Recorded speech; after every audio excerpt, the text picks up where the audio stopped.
Bakwethu siyadibana samukelana njalo kuhlelo lwethu amaviki wonke buza iBhayibheli likuphendule ngihamba labafundisi bamababili mfundisi uCK Mpofu lo mfundisi uOB Mpofu ngizacela bana balamukele.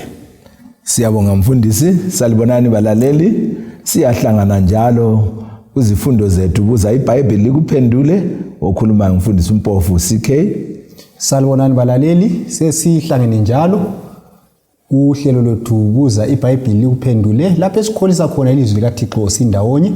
Ngithemba liyakholisa njengathi lapho elikhona. Sengathi Thixo angasenzela umusa aqhubeke esichasisela imfihlakalo yezulu. Mfundisi uOB Mpofu, siyabonga. Siyabonga bafundisi, siyalamukela njalo balaleli. Ithini singakayikhatshana ngiphinde inombolo zocingo nxa ufuna ugwalo iGreat Controversy bayangikhumbuza abafundisi ukuthi liyatholakala njalo ngelimi lesindebele impikiswano enkulu.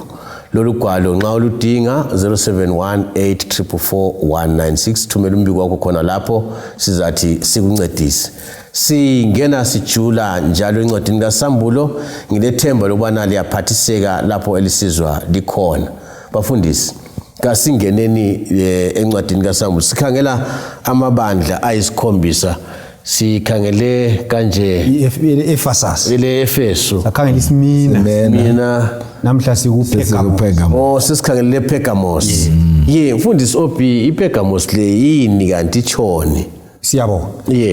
Iviki lesikhangela uSambulo ngo2 ivesi ngeka 12 siya ku17. Yikho lapho esithola khona ibandla lePergamos, ibandla eliqala ngo313 AD isiya ku538 AD. Umfundisi uCK wasichasisela phakathi kweviki ukuthi leEfesus liqala ngesikhathi sika Jesu isiyafika ku80 eleSmina liqala ngo80 lisiya ku313 AD. Then elePergamos liqala ngo313 AD lisiya ku538 AD. Uqoka khonoko ngizafunda lapha eBhayibhelini kuSambulo ngo2 ivesi ngelika 12 ithi yona kungilosi yebandla lasePergamo mamu loba uthi la ngamazwi akhe lo olenkemba ebukhali esika nxa zombili. Ngiyakwazi lapho ohlala khona. Ikanti wena uqhubeke uqotho ebizweni lami. Awukuphikanga ukukholwa kwakho lasezinsukwini zika Antipas ufakazi wami othembekileyo owabulawayo edolobheni lakini lapho uSathane ahlala khona. Libandla lePergamo leli. Kambe igama lelo uthi iPergamo litshoni njalo liqhatheke ngani? Yikho esifisa ukuthi sikukhangele lapha. Idolobha lelo kuthiwa idolobha lePergamos. Ligama ukuthi Pergamos ukuthi indawo ephezulu kumbe indawo eyisiqongo. Kumbe indawo elidundulu. Yikho kusho ligama leli lithi Pergamos. Idolobha leli elasePergamos lali phezulu koqaqa oluyi1000 feet usiya phezulu. La lakhelwe khonapho. Kusithi idolobha leli ngesikhathi salo kwakubonakala sengathi kalinqobeki. Ngoba phela nxa idolobha liphezulu liseqaqeni kulula ukuthi babone izitha zisesekhatshana. So bahle babenelisa ukuthi bazivikele kumbe bahle bahlasele isitha sikhatshana. So idolobha lePergamos leli. Okunye futhi okumqoka ngedolobha lePergamos ukuthi sinanzelela ukuthi idolobha leli lalibunjwe ngabapristi ababesuke eBhabhiloni. Basuka njani? Ngesikhathi kusiza iMedo-Persia, iMedo-Persia yahlasela idolobha laseBhabhiloni. Bathi sebelinqobile basebevumela ukuthi babe lozibuse kodwa bengaphansi kombuso weMedo-Persia. So laba abapristi ababenqotshiwe eBhabhiloni bahle bathi thina ngangcono sisuke la siye ePergamos. So basuka eBhabhiloni baye ePergamos lenkolo yabo yaseBhabhiloni. Inkolo yeBhabhiloni inkolo yokukhonza izithixo, inkolo elesidlozi phakathi. So idolobha leli elesePergamos yikho kuthiwa isigodlo sikaSathane ngoba lalibunjwe ngabantu abasuka lenkolo yesiBhabhiloni, inkolo isatanic worship yeBhabhiloni. Basuka layo eBhabhiloni babuya layo khonapha sebezohlala ePergamos. So yikho leli dolobha kuthiwa liyisigodlo sikaSathane. Imbali yakhona isukela khonapha. Mfundisi ngiyacabanga nxa ukhuluma ukuthi nxa yakhona amadolobha avela izigodlo zikaSathane usuze ngiqambe nje ngiyacabanga nje engqondweni zami. Kunjalo. Kodwa bese ngicabanga lo uzamthinta yini phambili uAntipas lo kukhona yini esingakwazi. uAntipas izamthinta siya phambili ukuthi uNkulunkulu kwahamba njani ngaye ngoba ule ndaba futhi ethathekisayo uAntipas kunjalo. Hayi nxa sizaphenduka kuye kulungile mfundisi. Mfundisi sikhe ake usiqhubeke phambili usichasisela ngaleli dolobho esikhuluma ukuthi kwayisigodlo uthe kwakuyisigodlo sikaSathane. Akusichasisele mfundisi siyaphambili. Siyabonga mfundisi njengobana ke esekubekile umfundisi uMpofu kubana ke lidolobho ilalakhelwe phezu kwentaba. Sizananzelela ukuthi liphezu kwentaba linjalo kwakulamatempeli amanengi ayekhonzwa oThixo abajiyeneyo. Ikakhulu itempeli lalikhona kuleli dolobho leli lasePhagamosi litempeli lesithixo kwakuthiwa nguZeus. Isithixo lesi sasinikelwe Calupius. Calupius lo wayeyinyoka ephilayo ababeyikhonza khona lapho kuleli dolobho lePhagamos. So sinanzelela futhi ukuthi utheni mfundisi kwakuyinyoka ephilayo. Kwakulenyoka ephilayo emele isithixo engalumiyo. Ukuthi yayingidluma kodwa bona babekhola ukuthi inyoka le inguNkulunkulu wokwelapha abantu, a god of healing. Babekhola ukuthi beyiqinile phakathi kunjalo. Into zenyoka zisuka kanjani. So ke kwazokusiba lesibhedlela futhi khona phana udolobho lalelo njalo futhi elifana naye. So ungananzelela kathesi nxa bekhuluma ngezokwelapha lezi ayikhona ezesintu eze medical science balesibonelo sabo esokuthi kule nyoka ethandele ilokuzeni intonga yasukisela khona lapho kulelo dolobho lePhagamos. So ezinye izinto ezenkolo lezi ezinjengazo nalezi uzabona ukuthi kwesinye isikhathi ziyabe lokho zisehla lathi sibuya sizithathela khona phana. So lasukela khona phana. So uzananzelela futhi ukuthi idolobho leli njengoba ke lile tempeli okukhonzelwa uNkulunkulu lo esikhuluma ngaye uZeus nalo uzananzelela ukuthi labantu ababekhona nje basekhulumela umfundisi lapha nobana kwakulidolobho likaSathane ngoba babe ngaso inkolo ezazikhona zazingaso inkolo zokudumisa uNkulunkulu izinkolo zokukhonza izithixo ezijiyeneyo. Ilidolobho leli lePhagamos esikhuluma ngayo njalo kwakulesikolo esokufundisa odokotela kuleli dolobho sobathi ngesikole i-medical school. Kwakule medical school. So babekhola ukuthi obanika inhlakanipho yokwelapha nguyena uNkulunkulu Asclepius yena oyinyoka. Kunjalo. Kunjalo yikho uNkulunkulu okwenza ukuthi uyisigodlo sikaSathane yiyona inyoka eyayikhona hapo kulobunzima. Mfundisi nasikhangela kukhona yini abanconywa ngakho laba abantu bePhagamos njengoba kule nyoka lesigodlo sikaSathane. Siyabona indaba yakho iyathathekisa ithi yona lapha ngiyakwazi lapho ohlala khona uverse 13. Ikanti wena uqhubeke uqotho ebizweni lami ngawukuphikanga ukukholwa kwakho kimi. Lasezinsukwini zika-Antipas ufakazi wami othembekileyo owabulawayo edolobheni lakini lapho uSathane ahlala khona. So okuthathekisa lapha ukuthi lasesigodlweni sikaSathane uNkulunkulu ulalo ibandla labantu bakhe, uNkulunkulu lensali. Ungakhangela indaba yona lensali iBhayibheli lonke vele ihlala ikhona kusukela ngensuku zikaNoah. Ngaze kuthiwe umhlaba wonke suhlamukile uNkulunkulu kayisweli insali. Kulabanye abantu abaziyengayo abathi hayi khathesi umuntu wonke uyona kulamuntu olungileyo abantu bonke bayona so asiyenzeni ububi. Hayi lokho asoqiniso. uNkulunkulu ulabo abantu abangekho corrupt, ulabo abantu abathembekileyo, ulabo amantombazana lamajaha abazigcina ukuze kufike emtshadweni esigodlweni sikaSathane. uNkulunkulu ulabo abantu abayinsali. So lapha siyabathola ePhagamos abangazange baphike ukukholwa. uNkulunkulu akuncomayo la uthi kulabantu lapha abaqhubeke beqotho ebizweni lami lanxa behlala lapho uSathane ahlala khona. So lapha ukuthi umuntu angaphila eqotho esigodlweni sikaSathane, umuntu angaphila engokaJesu emhlabeni. Yikho uJesu wathi ungabasusa emhlabeni kodwa ngicela ukuthi bekhonapho bengabi ngabomhlaba. So lapha siyabona ePhagamos ukuthi babe khona abathembile kuze uqanjwe lo uthiwa nguAntipas. Ungafika kuAntipas mfundisi mbonani khonapho ozama ukugcizelela kuyasiphathisa ngoba kulomcabango ukuthi amadolopho avele ububi buyaphandile emadolobheni njalo kulomcabango ukuthi abantu ngabaphuma bangahlala emadolobheni akuvuma ukuthi bahlale phandle kwamadolobho kungcono basebenze besuka phandle kodwa ke abantu abavele besemadolobheni kuhle ukuthi basebenzele abantu abasemadolobheni kunjalo singathini kakhulu ngomcabango lo ozama ukuthi ufitizele ukuthi uNkulunkulu ulabantu kunjalo lasemadolobheni ngaze kube kubi njani kunjalo kodwa uNkulunkulu ulabantu kunjalo so kulabantu mhlawumbe ikungazi kulemfundiso ekhuthaza abantu ukuthi basuke emadolobheni abantu kabayizwisisi kuhle imfundiso abanye bagcina bekuthatha badlulisa amalawulo yilo uhlupho luba khona kuhle ukuthi umuntu nxa ehlala edolobheni abe lomuzi ekhaya ngoba siyatshela ukuthi iprofeti uthi sizafika isikhathi okuyabe kungasaphile khona ngaphi emadolobheni kodwa khathesi emadolobheni kusamele siphile khona ngoba kulabantu ngoba kulabantu kumele sibachumayele abathanda uNkulunkulu kodwa abangafinyelelwa yini ukukhaya so isikhathi uNkulunkulu uzasitshela nxa isikhathi sokuthi abantu bonke basuke emadolobheni sesifikile uzasitshela kodwa kuhle ukuthi umuntu abe lomuzi kodwa laba abantu abathi wonke umuntu kasuke emadolobheni sebedlulisa amalawo yantsho phela siyabonga mfundisi ake sikhangeleni umfundisi ubani uCK ukuthi kusolwani lapha ubuza kukhuluma ngo-Antipas ngiyaxolisa u-Antipas kwakuyindoda iphosa indaba yakhe iphosa ihambelana lekaPolycarp u-Antipas laye kwangumthungameli wayethembekile laye u-Antipas imbali yakhe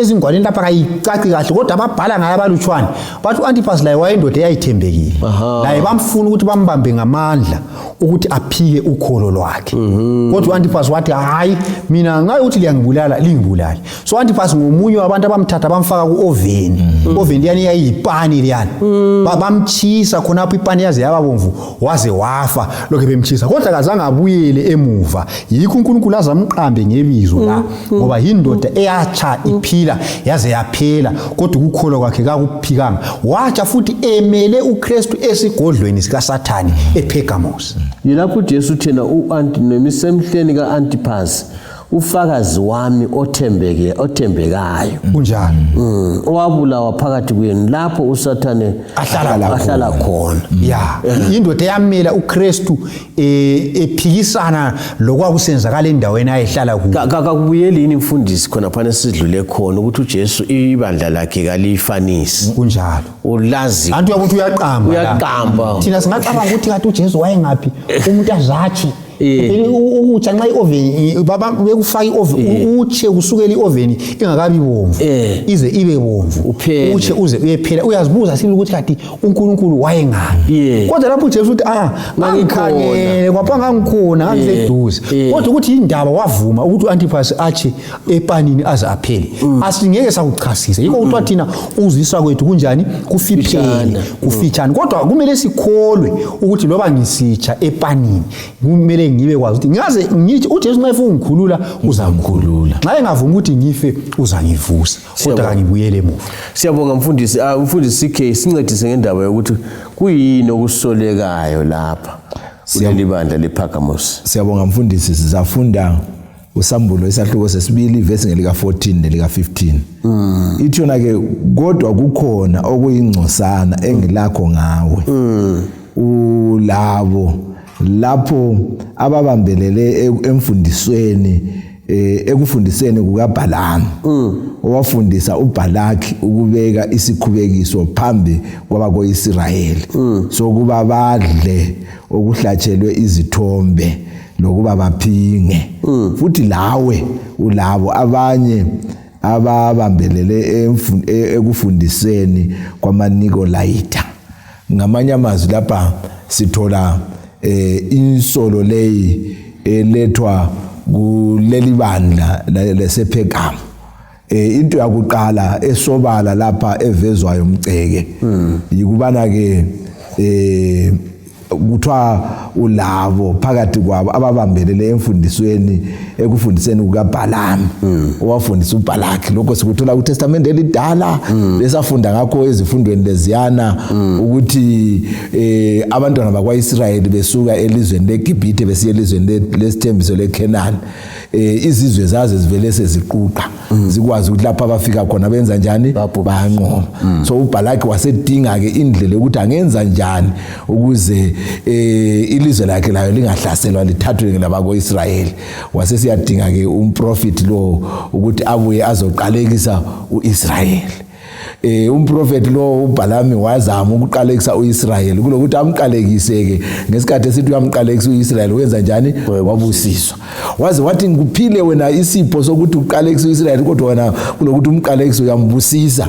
Ekucineni ke uphuma lecebo lokubana ke yenza nini, idili lihlabe okuhlatshwayo, lidle linathe libanxuse. Lingenza njalo ke bazabuya labo bazehlanganyela, bangahlanganyela ke bazaqalisa ukuphinga lokufeba khona lapho. Kuthi ezokwenzakala khonapho uIsrayeli wayevele esebhekane lokubana ke ayengene elizweni lesithembiso. Kuthi ezokwenzakala khona lokho la kanye amadoda abuya banatha badla inyama yayinikelwe izithombeni, bagcina labo behlanganyela kulesi sono sokuphinga lokufeba. uNkulunkulu ke wazonda, kwafa abantu abaningi khona lapho ngaleso sikhathi. So ke insolo ukuthi la nxa kwaba labanye abanjengabo Antipas abamela ukukholwa, kodwa ke imfundiso kaBalaam yayikhona yokuthi abantu bafundiswe ukuthi bahlanganyele ezintweni ezinikelwe kuzithixo ezijiyeneyo. Okwesibili okusolekayo lapha ke ngokwama imfundiso yamaNicolaites esike sakhuluma ngayo emuva ukubana ke babe ngabantu ababefundisa ukuthi umuntu usindiswa ngomusa lwana olula. So kwaze kwathungamela ukuthi abantu basebekhola ukuthi imisebenzi yoyisindisayo, and inkolo yona leyo ukuthi umuntu usindiswa ngemsebenzi ilokhu ikhona iqhubekela phambili. So kuyakhulunywa futhi ukuthi layo leyo mfundiso yetholakala iphakathi kwaleli bandla ngokunye okusolekayo phakathi kwabo. Siyabonga mfundisi Obi, ungaba lokunye soleka khona? Ya mhlawumbe kulokhu futhi kuza ungakhangela okukhulunywa indaba kaBalaam lapha lo Balaki. Sinanzela ukuthi uIsrayeli wayesese eborder yezweni lesithembiso, kodwa abantu abaningi abasangenanga eKenani.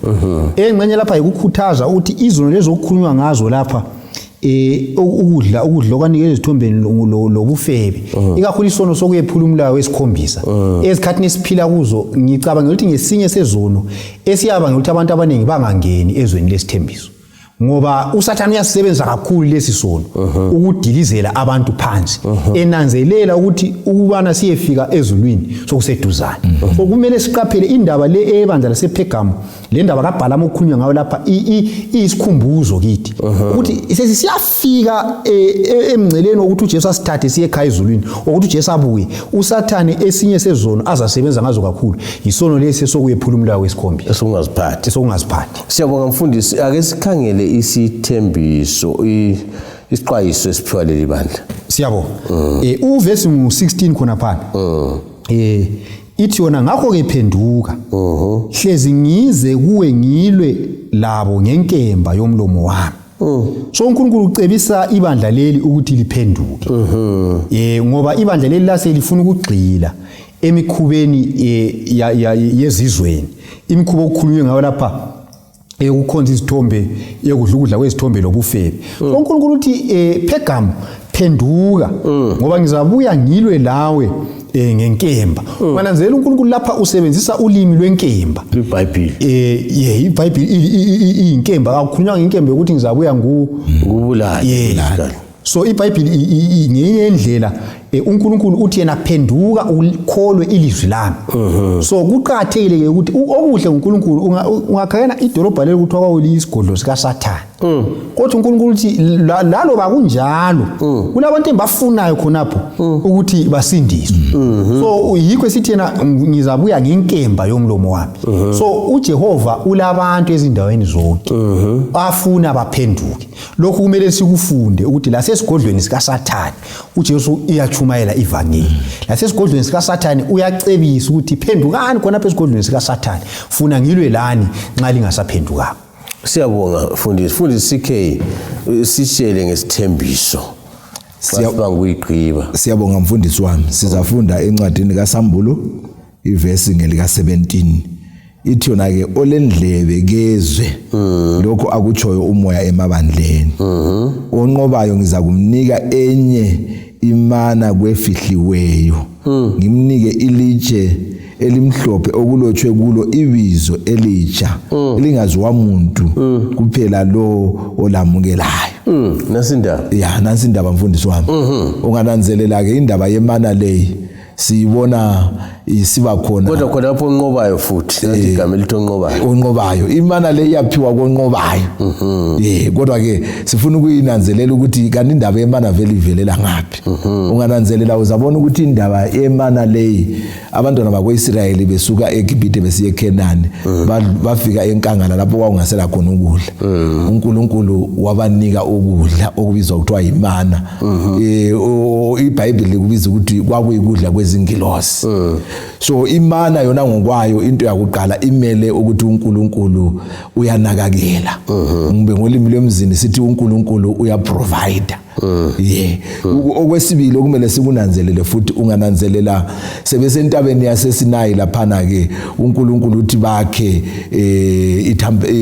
ithabaneke lapha izahlala khona. Bakhe futhi le akhi yona liyana phakathi kwayayi lemithetho elithumi eseke safunda ngayo encwadini kaDaniel ngale emuva. Phakathi kwe akhi yona liyana ke kulembiza yemana. So ke lapha kuthiwa ngiza kunika enye yemana enjani efihliweyo. So imana yona ngokwayo imele uJesu. Kusitsho ukuthi ukuze sikhule sifuze uJesu kumele sidle yena abe yikudla kwethu kwansuku zonke njengokutsho kwelizwi la kubana umuntu kayikuphila ngesinkwa sodwa kodwa ngalelo lizwi eliphume emlonyeni kaNkulunkulu. So yena uJesu lelizwi lakhe kokusibumbayo ukusenza ukuthi sifuze yena ngoba nxa esebuya yena ezothatha abenze intando yakhe ubuya ezothatha abantu abalesimilo esifuze sakhe. So isithembiso lesi siphiwa onqobayo kuze kubaliswe lokubana ke ngiza kunika ilitshe elimhlophe. Lapho kabe kulotshwe khona ibizo elaziwa kuphela ngulo oza kwalamukela kodwa katsho omunye umuntu. Kusisho ukuthi leli libizo laziwa nguNkulunkulu laziwe nguwe kuphela oza kulamukela. So lesi sithembiso kumele sisikhuthaze ukuthi sibambelele njengoba ke sibone ePergamos kwakungathambanga kodwa kuAntipas benza njani babambelele. Siyabonga mfundisi ophi ibizo leli lithi nxa ibizo leli maybe singezelela phana kundaba elitshe. Indaba elitshe le ungakhangela kumbali yesikhathi lesimbali yamaRoma. Babe sithi bona ngesikhathi samaRoma kwakuthengiswa izigqili kuthengiselwa izigqili. Kodwa kwakusiba lezikhathi lapho izigqili ezazikhululwa khona. So isigqili esikhululekileyo sasiphiwa ilitshe. Laba belibiza bethi kuthiwa iTessera ilitshe lakhona. So ilitshe lana isigqili lesiyana ezinye izigqili zazibrandwa. So kwesinye isikhathi nxa ucha umshiso babhala uF lapha ukuthi fugitivius. So ukubona kuphela wathona isigqili. Kodwa nxa usuphiwe ilitshe leli bangaze bakubone ubrandiwe ungahwatshila ilitshe lelana kusela umuntu okuhluphayo. So uJesu ngayikhuluma ngelitshe leli lingumfanekiso wenkululeko. Emhlabeni lo sifana nalezi igqili. Kodwa nxa sesifike ezulwini ngale siyabe sesikhululekile. Ungasela umuntu ongasigqilaza. Ngokunye kwakuqala lokhana. Okwesibili ngesikhathi lesi njalo kwakusithi nxa amasoja besiya empini bangalwa impi ucommander angaba kwakule number ezimpi okumele azinqobe. Mbona ngathi yi12 izinto okumele azinqobe. Wayesithi angazinqoba wayiphiwa futhi ilitshe elimhlophe elikhazimulayo. Ilitshe leli lisithi ukuthi wena ungumnqobi usuyi champion usule izimpi eziningi kanjani wanqoba. So amatshe wona la aphiwayo lapha akhulunywa ngawo lapha ayethathelwa khona apho ukuthi nxa usunqobile ulo izimpi eziningi emhlabeni la ikakhulu ePergamos ukhulunywa ngalokho ngoba kwakuyisigodlo sikaSathane. So kutshengisela ukuthi kwakufanele umuntu alwe gadalala ukuthi agcine ukukholwa kuhlambulukile. Yikho uNkulunkulu esithi lanxa wena ungayanga empini yembhobho lezi nkemba kodwa ulwe impi yokukholwa ngizilawe ngizakunika ilitshe lokunqoba. Then ebizo eBhayibhelini ungakhangela indaba ibizo limele isimilo somuntu.